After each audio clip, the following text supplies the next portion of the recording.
Hi, welcome. I am Veronica. You can find me on Instagram as wonder.yogi. Many of you asked me for a follow-along video of the quick mobility flow. So this is it. We are going to practice together. It's a very short but powerful practice. I'm going to give you a couple of tips on how to help yourself in a couple of moves if those still feel a little bit intense for you. So you might need a couple of blocks or book or whatever that helps you in your practice. I remind you that you can help me, you can support me by subscribing to the channel, placing a like to this video, and let's start practicing. We start standing for some shaking, so basically we shake our body. You want to bounce on your heels, keeps your knees, your arms, your shoulders soft. At the beginning this move might feel odd, but I can assure you that once you get used, this is beautiful. Not only is a beautiful way to start warm up your body, but also it helps to release the stagnant, the stuck energy in your body. So it's a great way to start your day. Few more breaths here.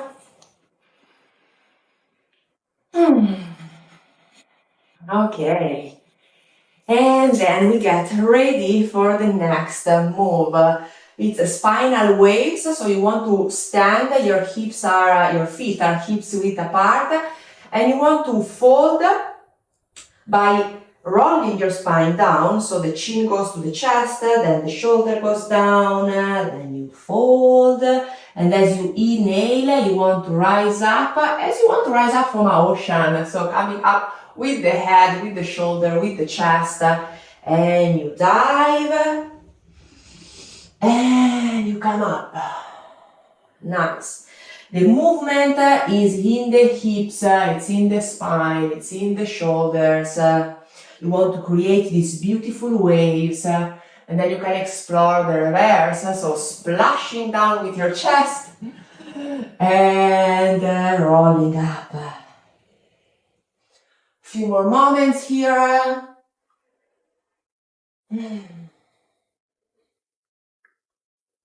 And the last one. Okay. And now we come into a malasana, into a yogi squat.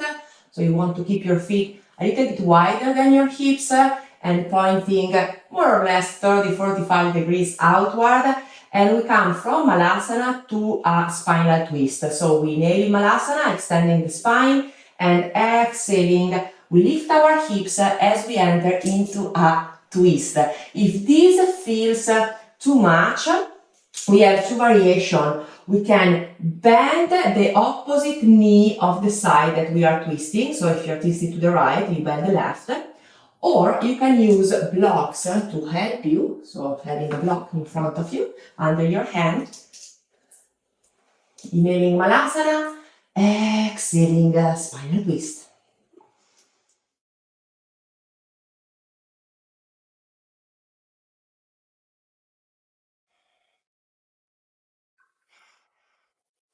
We have one more here.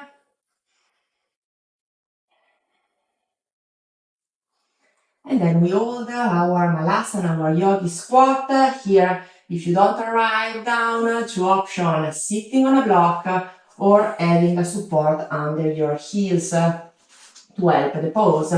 And here, I like to add a stretch of my neck. So interlace the fingers behind your head, thumbs behind your ears where you feel the jaw. Inhaling, you pull the head up. Exhaling, send the chin to the chest. Allow your elbows to be heavy here. Calm down your breath.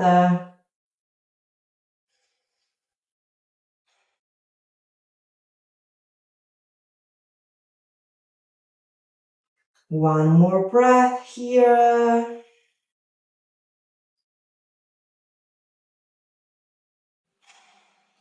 Nice. And then you can release your hands and come into downward facing dog. From downward facing dog, we want to shift our body forward, coming into a plank. You want to keep your spine nice rounded, tucking the tailbone, pushing into the shoulder blades, and then we come back. Downward dog.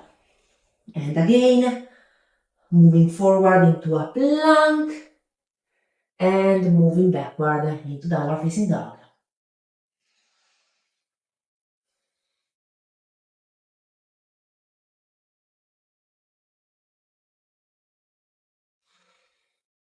Two more.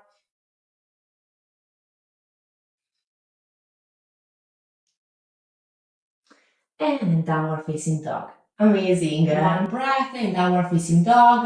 You can bend the knee if needed. And on the exhale, place your knees on the mat. Keep your hips over the knees. Stretch the arms forward. Send the chest to the mat. From puppy pose, we want to move forward, rounding the spine. And as the shoulders comes in line with the wrist, we want to bend the elbows, start placing the pubic bone on the mat, reaching up with the chest, cobra. And then we press into the hands, we lift the hips, we come back into puppy pose, and back to cobra. You want the movement to be fluid.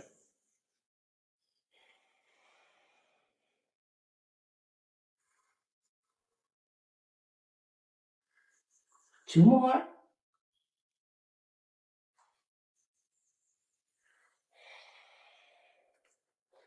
The last one.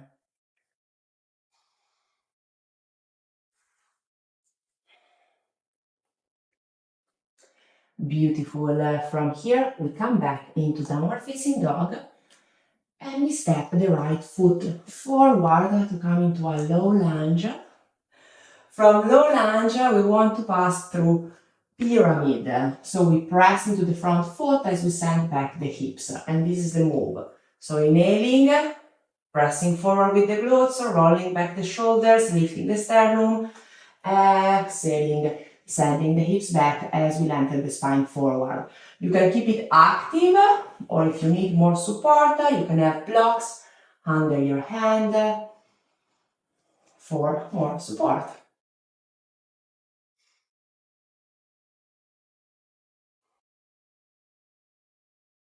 One more. And then we switch side, so hands on the mat, step back the right foot, step forward left, right knee down, and once again, lift the torso, start pressing with the glutes forward. As you exhale, press in the front foot, and lengthen the spine forward.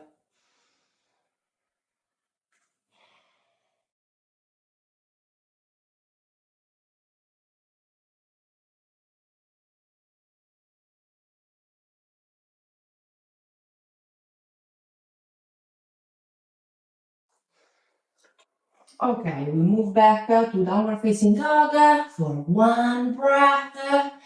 Inhale and out the mouth. And we step the right foot forward again, and we move into a half yogi squat. We're going to keep it active, so it's okay if you have to stay on your toes. From a half yogi squat, skandasana, we want to move to a cross leg lunge, where we want to send the hip down. So skandasana and crossed leg lunge.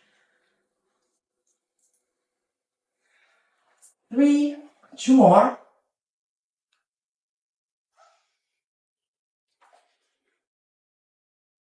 And the last one.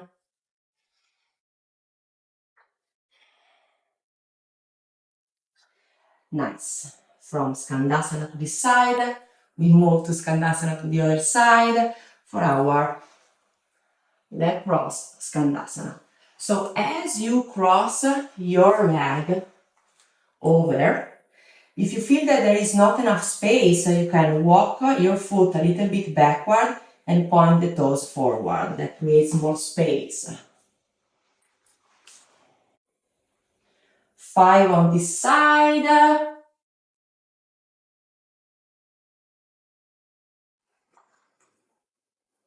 Okay.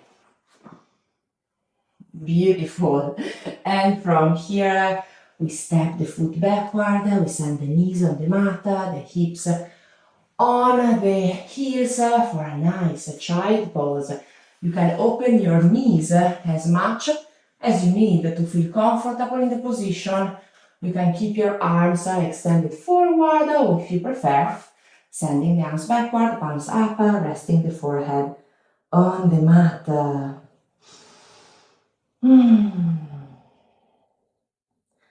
Calm down your breath, breathe in and out through the nose.